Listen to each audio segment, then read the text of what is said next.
Assalamualaikum warahmatullahi wabarakatuh. Saya mahasiswi Universitas PGRI Argopuro, Jember. Video ini dibuat untuk menyelesaikan salah satu tugas mata kuliah pengelolaan pendidikan anak usia dini dengan dosen pengampu Ibu Ratnasari Dwi Ade Chandra, SPD MPD. So, langsung saja kita simak video presentasi dari saya.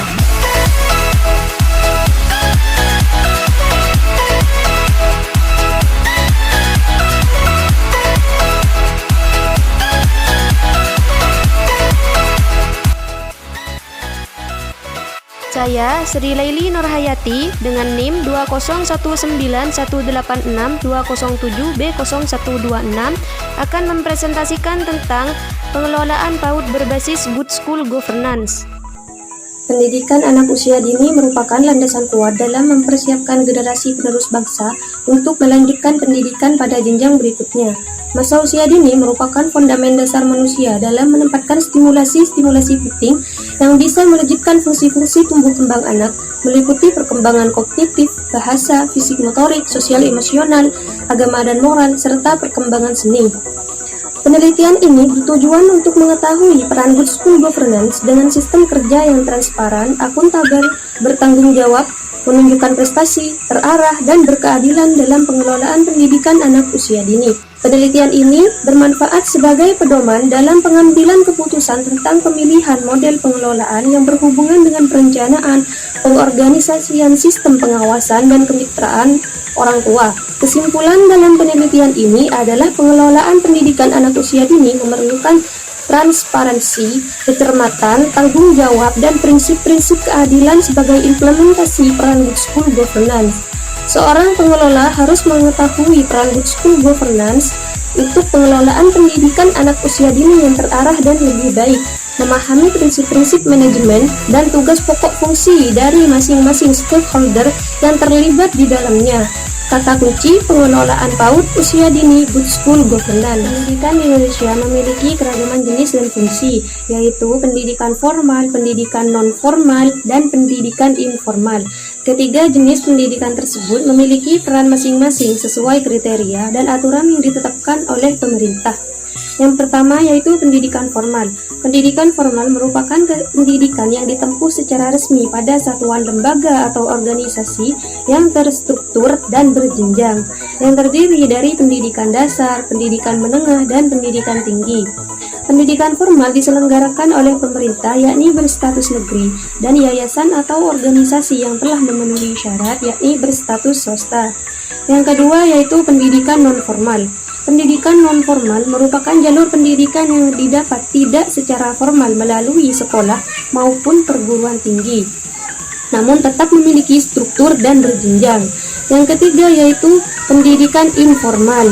Pendidikan informal adalah jalur pendidikan mandiri yang diperoleh dari keluarga maupun lingkungan dengan bentuk kegiatan pembelajaran secara mandiri.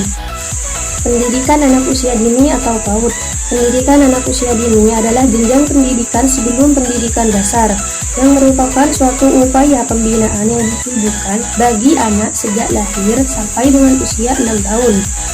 Yang dilakukan melalui pemberian rangsangan pendidikan untuk membantu pertumbuhan dan perkembangan jasmani maupun rohani supaya anak memiliki kesiapan sebelum memasuki pendidikan yang lebih lanjut, yang dilalui melalui pendidikan formal, pendidikan non-formal, dan pendidikan informal.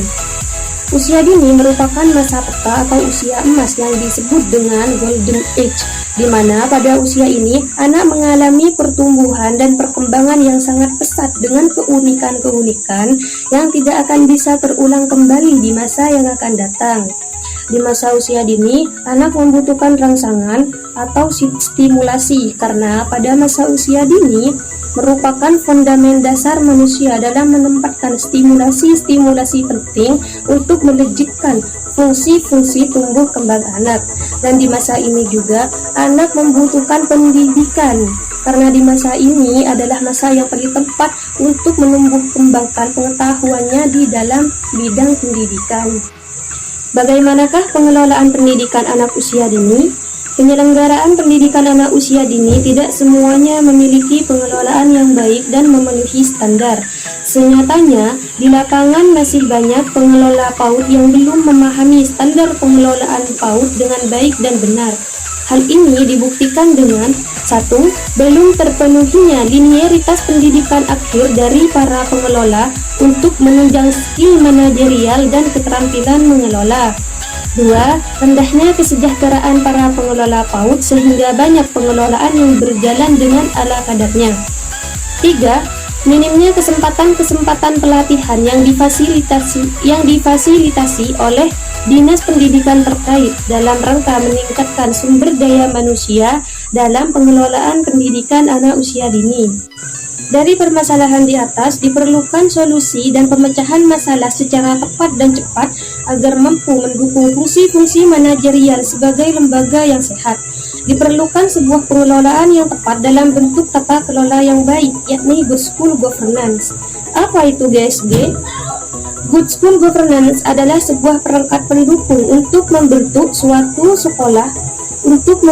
sebuah sekolah dengan tata kelola yang baik, yaitu tata kelola yang memiliki perangkat pendukung dan berfungsi sebagai satuan-satuan dalam menyelesaikan berbagai persoalan yang muncul.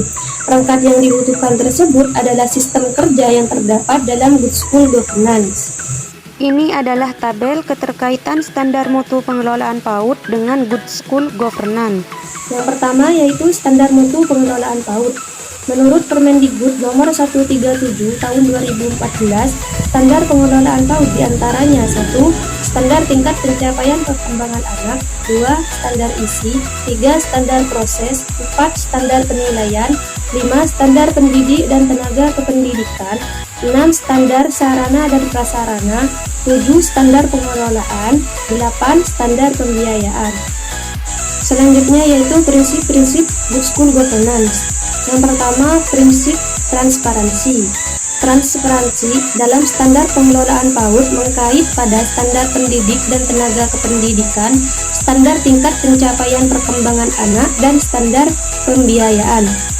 Prinsip transparansi ini mendukung adanya manusia yang demokratis dan mendukung semua hak, mengacu pada keberadaan lembaga yang demokratis, hak asasi manusia, promosi toleransi, menghormati hak-hak yang ada, dan tidak adanya diskriminasi berdasarkan jenis kelamin, ras, warna kulit, etnis, atau agama, baik dalam bidang sumber daya manusia, yaitu pendidik dan tenaga kependidikan. Yang kedua yaitu prinsip akuntabilitas. Prinsip akuntabilitas berhubungan dengan standar pendidik dan tenaga kependidikan, standar mutu dan proses, serta standar pembiayaan. Manajemen kolaboratif dalam pengambilan keputusan membutuhkan keterlibatan perwakilan dari semua pihak yang terlibat. Cermat dalam tingkat kepercayaan yang tinggi membutuhkan kepercayaan di antara semua pemangku kepentingan. Keputusan yang tepat sangat membutuhkan kecermatan dalam bertindak.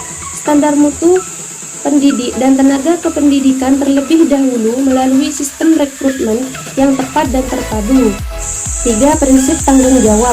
Prinsip tanggung jawab berhubungan dengan standar pendidik dan tenaga kependidikan, standar mutu dan proses, standar tingkat pencapaian perkembangan anak, standar pembiayaan, dan standar sarana dan prasarana. Prinsip ini mengacu pada kapasitas, kemampuan instansi yang bertanggung jawab untuk melakukan fungsi yang diperlukan. Hal ini juga mengacu kapasitas, kebijakan, kecukupan, dan keamanan dana.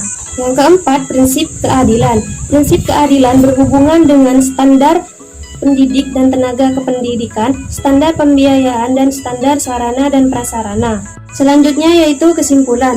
Sistem pengelolaan PAUD membutuhkan standar mutu yang mengacu pada kebijakan dan regulasi pemerintah, serta berlandaskan kebutuhan pemenuhan kualifikasi pengelolaan di mana lembaga tersebut berada.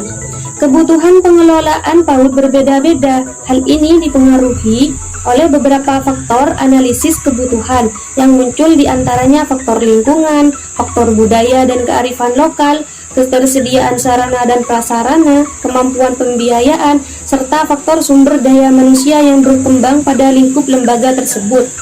Jadi, diperlukan inovasi dan peran aktif dari elemen pengelolaan untuk mewujudkan pengelolaan yang sehat. Salah satu inovasi dan teknik pengelolaan yang bisa dijadikan referensi adalah prinsip-prinsip Good School Governance, yaitu transparansi, akuntabel, tanggung jawab, dan prinsip keadilan, menjadikan solusi keterbatasan kemampuan pengelolaan untuk mengatasi problematika proses pengelolaan PAUD.